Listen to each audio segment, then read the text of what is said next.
initiative, parce que c'est vrai que vous êtes des partenaires maintenant assez anciens de l'ambassade de France et que vous produisez tout au long de l'année un certain nombre d'activités qui nous permettent d'entretenir la francophonie. Et donc, pour cela, M. Abdelgeli, je voulais vous en remercier et remercier l'association.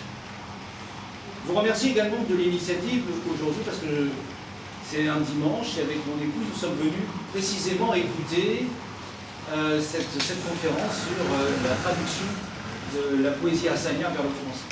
Alors, je ne suis pas arabophone, ma famille a peine davantage, mais en tout état de cause, nous ne sommes pas non plus assanophones. Et pour nous, c'était une découverte. J'ai eu la chance nous avons eu la chance d'assister à un certain nombre de concerts de musique azawane et de toucher du doigt, si je puis dire, la poésie liée à la musique azawane. Et je suis particulièrement heureux d'avoir pu entendre aujourd'hui de la poésie hassania et surtout d'avoir pu comprendre ce qu'elle disait par le biais des traductions.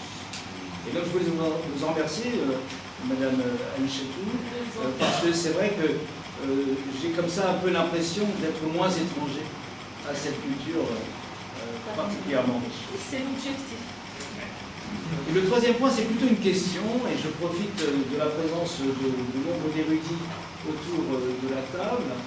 Vous nous avez fait part de cette distinction qui existait, en tout cas, entre la poésie masculine et la poésie féminine, dont j'ai compris qu'elle s'appelait le Toubra.